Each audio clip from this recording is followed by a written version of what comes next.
In this episode, Washington Bureau Chief Craig Gilbert talks about the tax debates and how the Republican tax plan will affect Wisconsin. We look at allegations against City Treasurer Spencer Coggs and State Rep Josh Zepnick, as well as other sexual harassment updates. And James Causey discusses a controversial social media posting about gun-toting contractors in the city. All that, plus winners and losers and viewer questions, today on JS on Politics. Welcome to JS on Politics. I'm your host, Mary Spacuzza. I spoke earlier with Washington, D.C. Bureau Chief Craig Gilbert about the big fight over the tax debate in D.C. Here's what he had to say. I'm joined now by Washington, D.C. Bureau Chief Craig Gilbert. Craig, thanks for joining us. Great to be with you. There's been a lot of talk this week about the tax bill. Obviously, the House passed their version, the Senate passed their version, but they're different bills. So where do we go from here? Yeah, there's a little bit of drama left in this issue. I think everybody expects there to be a Republican tax cut enacted, it passed by Congress and signed by the president probably before the end of the year. But right now, there are differences between these two bills that have to be negotiated. There are negotiations taking place basically between House Republicans and Senate Republicans. And, there's some math issues they have to work out.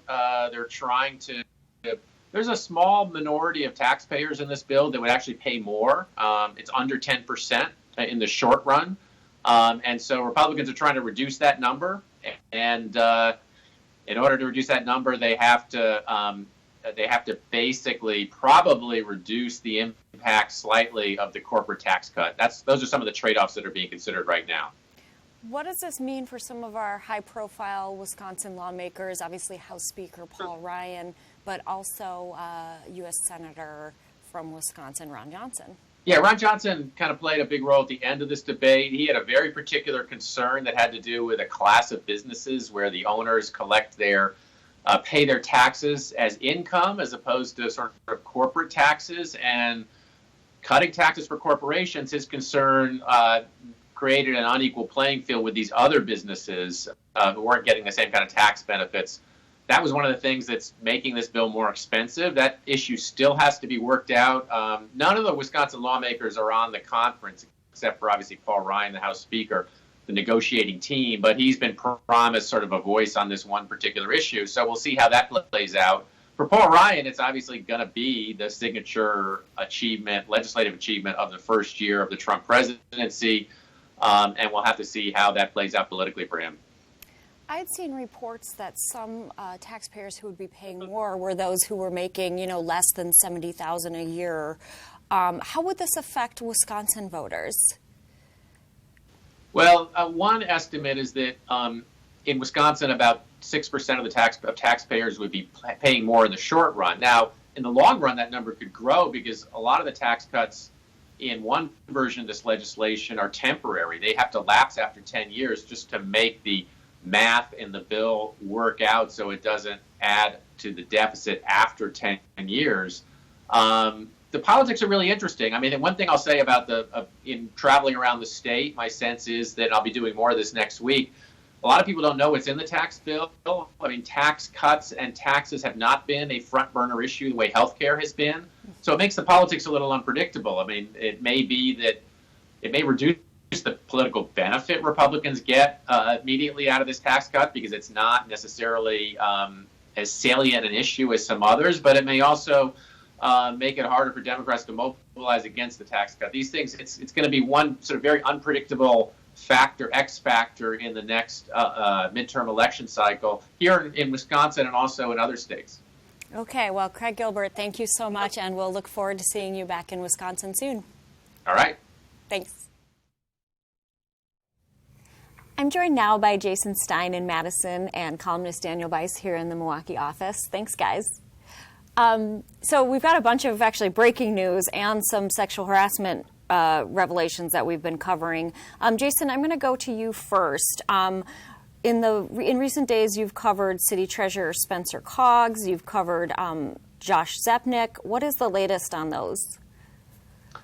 Well, we've seen calls for Representative Josh Zepnick to resign his post after it was reported that he without warning, while he was intoxicated, kissed a couple women at Democratic events. He has said that he has stopped drinking and changed his life in that respect. He also got a drunken driving citation about 2 years ago. But he has resisted calls for him to resign. And then in the case of former state senator, now Milwaukee City Treasurer Spencer Coggs, the state paid out about $74,000 to settle a sexual harassment claim against the treasurer. And that claim, in that case, an administrative law judge did find probable cause that he had harassed a former employee.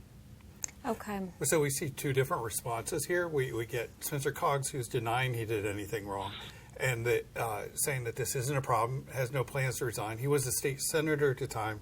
Longtime state senator. Yeah, but now is the treasurer, a big bump up in pay for him back, from going $50,000 as state senator to $114,000 as state treasurer. Whereas Josh Zepnick is saying, I had a drinking problem, and it's unusual to use that as your defense. And to say I was drunk at the time, but I've fixed that problem, so everything's solved and things are okay. I mean, it's a little bit unusual. You're still responsible for what you do when you're drunk. As you know, if you're driving and drunk, there are consequences for that. But apparently, harassing others while drunk, he thinks is not an offense. Right. It's been an interesting difference in response, too, where we've had numerous people calling on Representative Zepnick to step down, removing him from committee posts. But there's really been very little criticism about Spencer Coggs. Mayor Barrett told me he needed to review the facts of the case. There's been I think one state rep from Fitchburg said that he really should step down, but other than that, not much. So, well, I mean, there's a big difference between the two as well. The Coggs is from a politically established family. The Coggses have held seats in the legislature for a long time and been very influential in politics here. Plus, we wrote some stories about this situation back in 2012. We didn't write how they were resolved. So this isn't completely new, whereas with Josh Zepnick, these are new revelations. Okay. And we also had some news this week about the John Doe, or an investigation into the John Doe, I should say. Jason, what's the latest with that? Sure. Well, we had a report, a 90-page report yesterday from the Department of Justice in which essentially the department said that it criticized the John Doe investigation into Governor Scott Walker's campaign for being overly broad and not doing enough to protect sensitive evidence that was seized, and recommended contempt of court charges against a number of people associated with the investigation.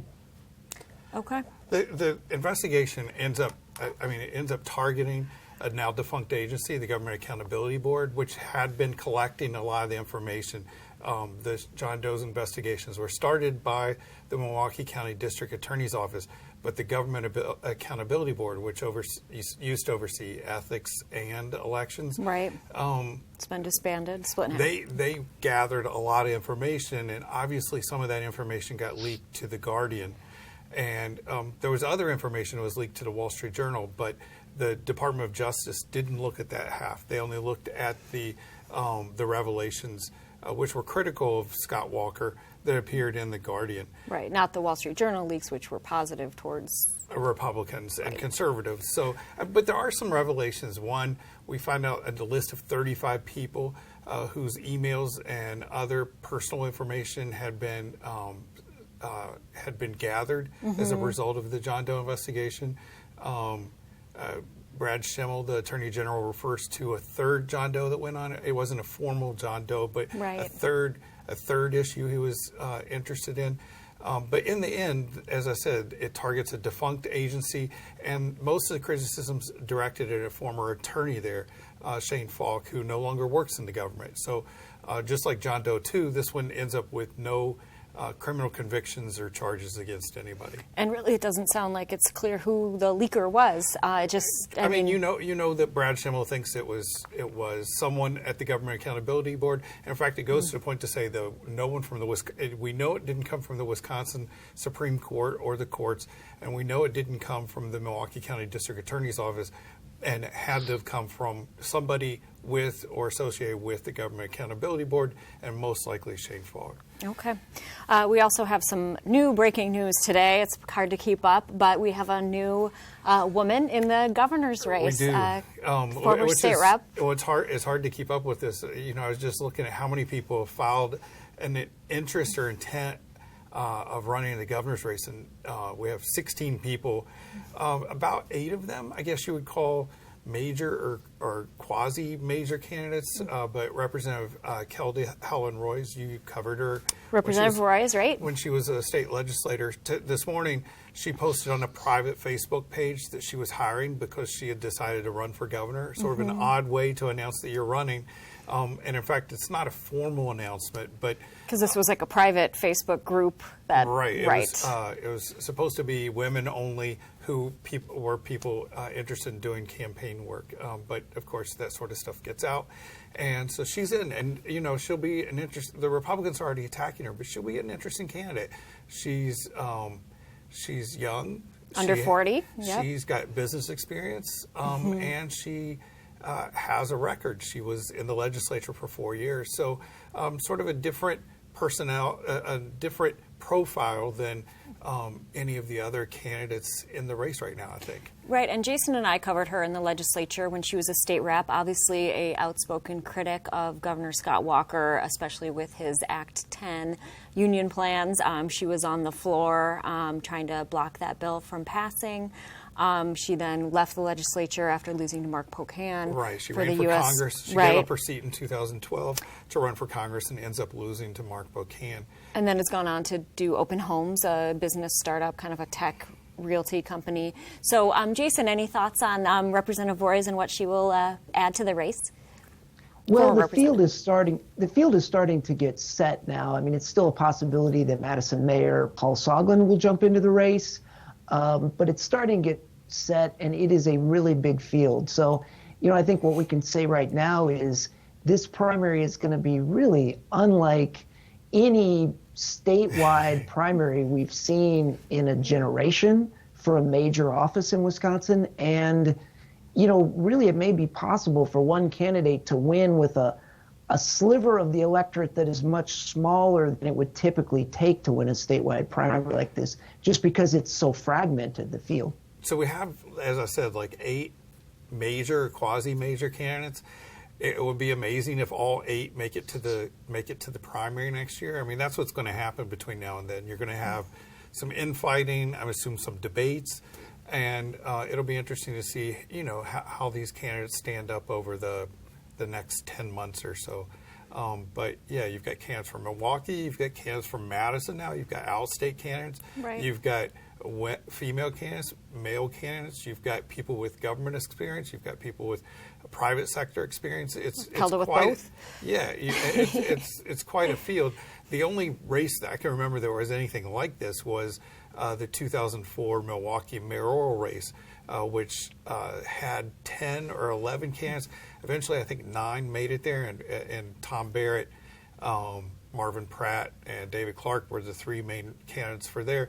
But there was a pretty humorous ad run during that time where they had an ad like the Brady Bunch with all 9 of the major candidates appearing in the ad. But yeah, this will be completely different than anything that we've seen before in a statewide race. Okay, well, Jason, stick around, please. And Weiss, we're going to take a break and go back to an interview I had earlier today with columnist James Causey about a controversial social media posting involving subcontractors in the city who were carrying guns on the work site. Here's what he had to say. I'm joined now by columnist James Causey with the journal Sentinel. And James, you covered a story this week involving a shocking photo circulating on social media involving city contractors. Can you tell us about what that whole story was? Yeah, this was a Facebook-driven type of story. It involved 3 subcontractors from Hartford, from American Sewer Services. They were seen in a photo where one guy had a gun out, showing it to 2 other workers who had belts their guns in holsters. And when people saw this photo, it was on 19th and Monarchy, it just took off on Facebook. and people wanted to know why. These were white contractors in a predominantly black neighborhood, and this was within a block of Phyllis Wheatley Elementary School, and it set the city on fire, literally. And what did the Common Council do about it? I know they talked about it at a meeting recently. Right. So the photo was actually taken November 30th, and Alderman Malele Coggs saw the photo, and she jumped on it right away. And what they decided to do was get to the bottom of it, because the workers, at first, they had on Poblaki uniforms. And so a lot of people thought it was Poblaki, which is a major contractor here. Poblaki Paving. Yeah, that it was, but it turned out it was American Sewer Services. So they had to get to the bottom of that. Once they did that, they had a meeting yesterday, and they decided to fix it, write a resolution so that subcontractors wouldn't carry guns. One worker, the worker who had the gun out, he was fired. The two other guys were placed on suspension. And the person who took the photo, nothing happened to him. And so they're still trying to figure out what to do with something like this. Mm-hmm. The shocking thing that happened yesterday was when Alderman Bob Donovan talked, and he said, well, I know it states in our laws that, city workers can't carry guns, but I know for a fact that some city workers do carry guns to work every day. And that was like, whoa, what happened there? Alderman Nick Kovac said, well, how do you know? And Alderman Donovan said, because they told me.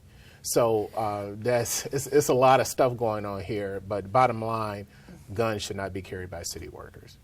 Okay. So, well, thank you so much. And, that was definitely a disturbing image. And kind of, do they carry those when they're working elsewhere or just in Milwaukee, I think was the question. Yeah. So what's going to happen now is they're going to have this resolution, come up with a plan to make sure that this doesn't happen again. But we'll have to wait and see what happens with that. Okay. Well, James Causey, thank you for joining us. Thanks.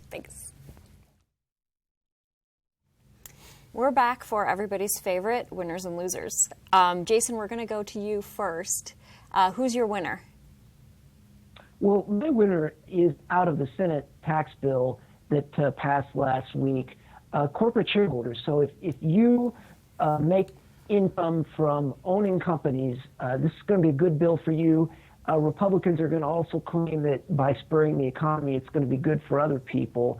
But, what we know for sure is that, company owners are going to see significantly lower taxes going forward. I might jump in here. I'm going to be posting a story today. It's audio of Senator Johnson yesterday, who voted for the Senate tax bill, criticizing the bill, saying it's unjust to small and medium-sized businesses. So even though he voted for the bill, he still has major problems and objections to it. Okay, and he had tried to fix that. And they did some tweaking. Okay. But in his speech to this group of, it was African-American owners of small and medium-sized businesses, he says 86% of the tax benefit will go to C-corps, large corporations, and that businesses like theirs will only get 14% of the benefit. And he's telling them, please start lobbying them, otherwise this will be an unjust bill. Got it. Okay. Jason, what about your loser? Well, my loser is out of the same bill, and that is realtors, because there's a couple of changes in the bill. One, it limits the amount of property taxes that a homeowner could deduct. That's going to mostly affect wealthy homeowners who have very large homes, but at the same time, by increasing the size of the standard deduction as well, what the impact of that bill, I think, is going to be is providing a little less financial incentive for people to own homes as opposed to rent. And that's one of the reasons why you've seen the realtors be one of the most critical business groups against the bill over the last couple months. Okay.